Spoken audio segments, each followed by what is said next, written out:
Кыргызстанда бүгүн дагы 526 адамдан коронавирус жуктуруп алганы белгилүү болду. Жаңы учурдан 7 сырттан келсе, 519 бейтаптар менен байланышта болгондор. Ушуну менен республика боюнча коронавирус жуктуруп алгандардын жалпы саны 6261ге жетти. Республика боюнча бүгүнкү күнгө чейин жалпы 2530 бейтап айыгып ооруканадан чыгарылды. Тилекке каршы өкүнүчтүүсү бир сутка ичинде коронавирус инфекциясынан 4 бейтап каза болду. Бул Кыргыз-Түрк ооруканасына 1 бейтап, эркек киши 71 жашта. Ноокат территориалдык ооруканасына 1 бейтап, эркек киши 70 жашта. Кочкор территориалдык ооруканасынан 2 бейтап, эркек адам 56 жашта, аял адам 69 жашта. Жалпысынан республика боюнча 66 учур катталды. 4 күн бою ооруканага кабыл албай койгон жаран каза болду.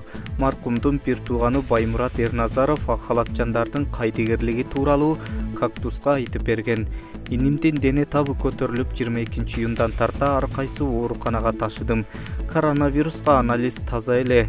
4-чү шаардык ооруканада дене табы 38 экенин көрүп эле сыртка чыгарып, экинчи биз жакка келбегиле, карантиндебиз дешти.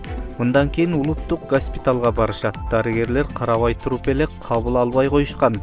Эч кандай жардам беришкен эмес. Дене табын түшүрүү үчүн Новопавловкадагы дарыканалардын биринде ийне сайдырдык. Кийинки күнү дагы ооруканаларды кыдырып, дарыгерлерден ийниме жардам беришин сурадык. Бирок баары баш тартышты. Чүй облустук ооруканасына 2 жолу бардык. Алар улуттук госпиталга жиберишти. Госпиталдан 3 жолу чыгарып коюшту. Коронавируска таза чыкты. Пневмония экен. Акыркы жолу 26 июнь күнү инимди машинага таштап, дарыгерлерге суранганы кирип кеттик. Келсек, ал оорукананын оозунда жан берген экен, дейт ал. Ошто 34 жаштагы аял обсерватордун имаратынан терезесинен боюн таштаган. Бул тууралуу милицияга таянып Кактус медиа жазып чыкты.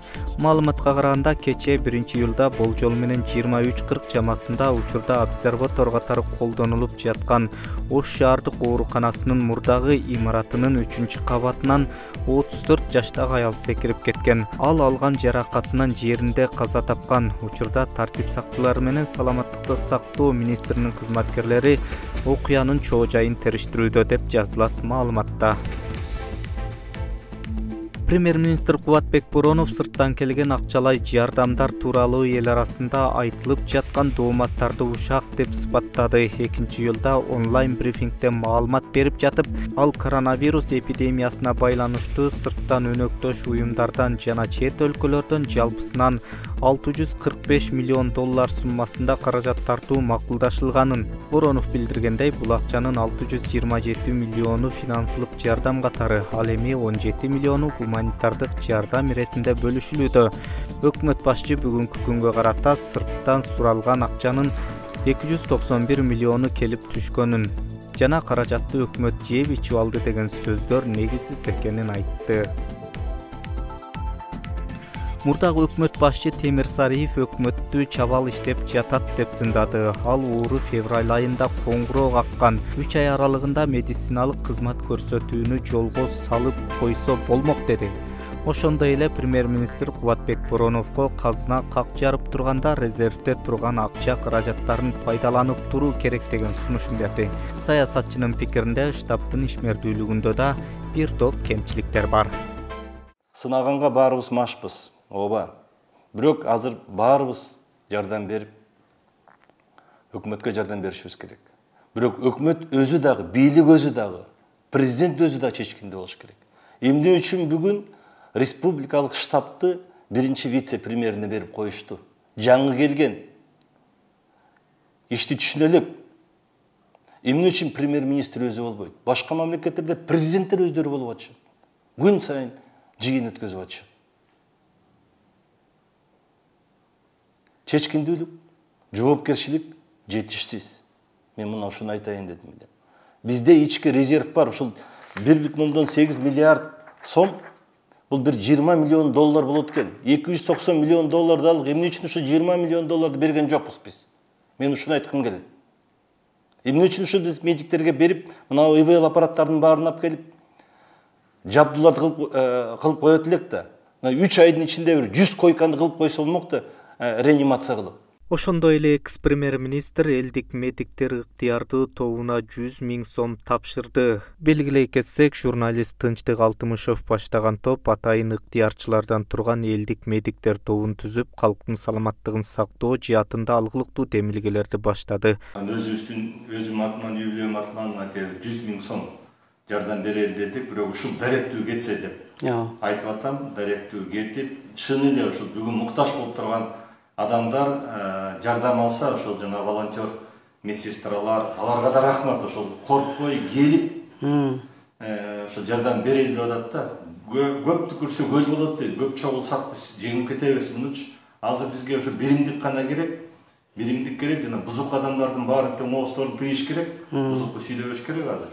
Ар бир жардам жардамга муктаж адамдарга жетишибиз керек да бизчи. Анакей ошо 100 000 сом. Ал эми Атамекен партиясынын лидери Өмүрбек Текебаев учурдагы кырдаалды дүйнөлүк согушка салыштырды. Ал кыргыз элин көзгө көрүнбөгөн жоо менен, жоопкерчиликти сезүү менен ак халатчандардын сунуштарын толук аткарып, өзүбүздү да, мамлекетти да сактап калуу кези келгенин айтты. Мен өзгөчө медицина, фармацевтика багытындагы ишкерлерге кайрылгым келет. Бүгүн адамдар диагностикалык центрлерде, рентген кабинетине, компьютердик томографияларда эртеден кечке күнү түнү очурупта турат. Ба 2,5-дан 3 000 сомго чейин жетет. Эгер бир үй бүлөдө бир адам ооруса, калган үй бүлө мүчөлөрү да диагностикадан өтүш керек. Адамдарда мындай акча жок. Дары дармектин кээ бирлеринин түрлөрү да 3-4 эсе кымбаттап кетти. Урматтуу бизнесмендер, адам ооруп турганда баласы же башка жакын адамы өлүп турганда карыз алып болсо да сиздердин сураганыңыздарды берет. Биз адамдардын ушундай кыйналып тургандагы кайгысынан, азабынан акча таппайлы. Ал акча арам акча болот. 1-2 ай медициналык кызматтын, дары дармектин басын төмөн кармап, чыдап коелу. Сузакта аялына дөңгөлөк илип кордогон жаран жазадан кутулуп кетти. Бул туурасында Жалал Абаддагы Справедливость укук коргоо уюму билдирди. Уюмдун маалыматына караганда отурум бүгүн 2-июлда Сузак райондук сотунда болуп өткөн. Сузактагы запкы көргөн аялдын иши боюнча отурум жыйынтыкталды. Зордукчу күйөөгө шарттуу түрдө 2 жыл берип, сот залынан бошотуп жиберишти деп айтылат маалыматта.